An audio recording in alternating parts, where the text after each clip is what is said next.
Before I go any further, I'll come clean. No, Mario and Wario was not released anywhere outside of Japan. The PAL box art was just a little bit of Photoshop fun on my part.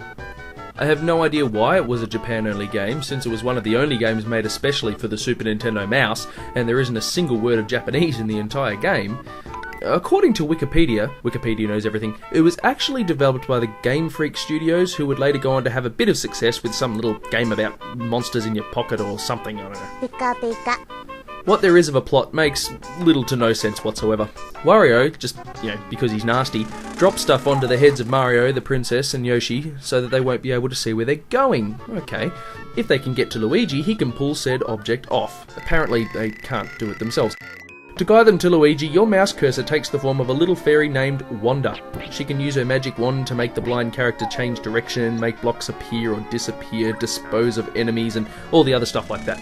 After you've completed 10 levels within a world, you get to bop Wario on the head with the mallet until his plane explodes. It's not really any different to Gnat Attack, except that it's not a gnat and it doesn't attack. Apart from this, Wario really isn't in the game much at all. This was his first appearance since Mario Land 2, so he was still very much a background character in the Mario universe. The stage select screen is very Mega Man-like. Finish all 8 worlds to unlock the final challenges. It all starts off pretty pedestrian, but as you go through the levels, especially if you choose Yoshi because he walks the fastest, it soon begins to get more and more intense and panicky as you're trying to do everything you can to stop the poor character from dying. It's a puzzle game, but it's a real-time puzzle game, and as you get further on in the game, your time gets more and more precious, especially if you want to collect those starmen for extra lives. By the time I reached level 4, my stress levels were beginning to rise, especially using Yoshi. Level 10 almost brought me to tears. There's no save function either, so you have to do it all in one sitting.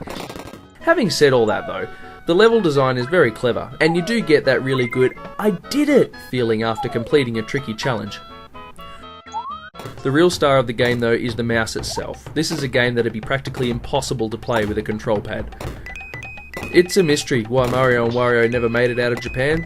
There's no Japanese text, it's extremely accessible, and it's a good example of what the mouse could do. And being a well-designed puzzle game, I'd say it's still as enjoyable now as it was in 1993.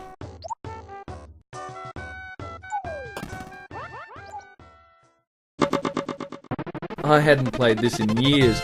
I can remember one summer my friends and I played this game so much. Well, what can I say? It's tennis. Everyone knows how tennis works. Smash Tennis has lots of nice little touches though that make it just that bit more enjoyable. There's a handful of different courts to play on and the characters are cute and have some funny little expressions. I particularly love the different environments and the little hidden Easter eggs that you can find. For example, on the shrine court your ball might land in the pond if you hit it in the right direction. Or if a ball goes into the temple, oh, you disturb the poor little cat. The game's biggest selling point was that you could use a multi-tap to play with 4 people at once. Sadly, I never owned one, so this feature was lost on me, but it certainly gave it an edge.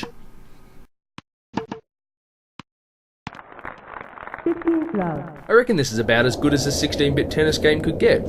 As modern tennis games get more and more realistic in their simulation of the sport, I much prefer something simple and fun as opposed to photographically accurate. It stands for me.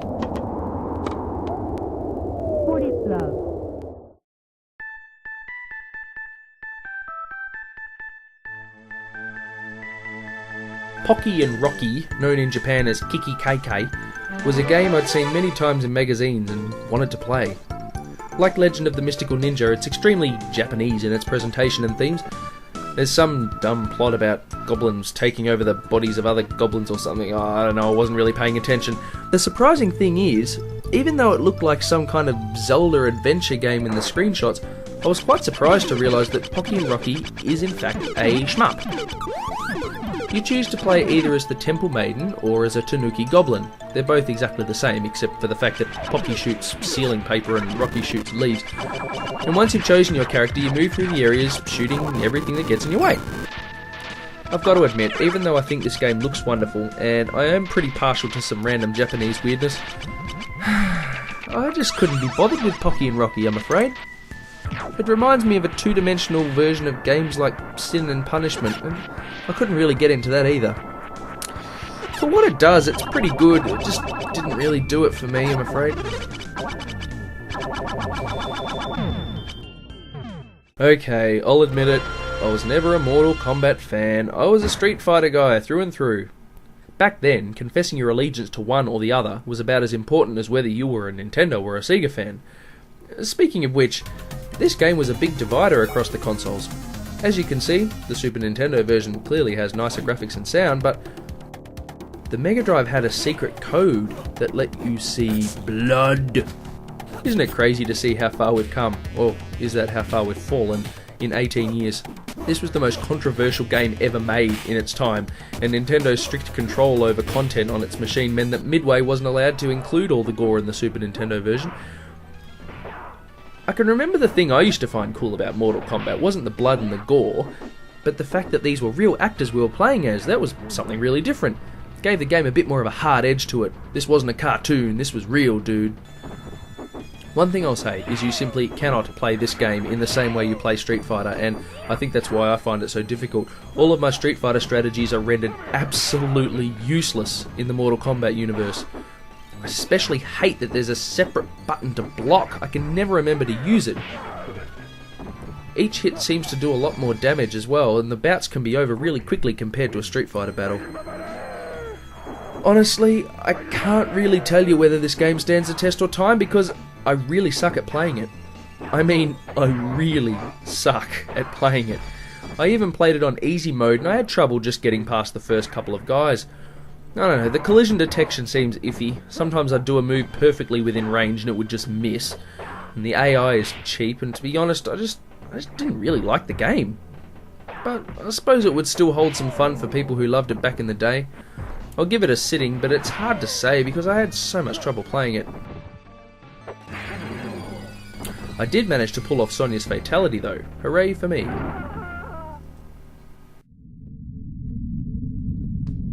Oh no, the planet is under attack by aliens! Only one ship can stand up to such a menace. Axelay! Or is that Axelay? No idea. Anyway, here's a Konami shoot 'em up for the Super Nintendo. Konami certainly liked their shmups. They had Gradius, Parodius, Poppin' Twinbee, and Axelay, all on the same system. The thing that sets Axelay apart is its unique perspective.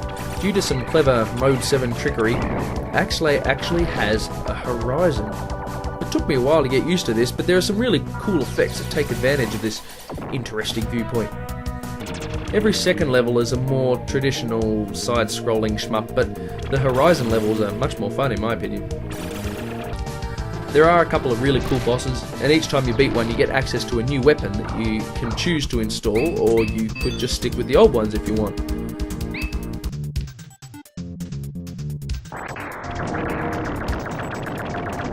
Overall, it's fairly generic shmup.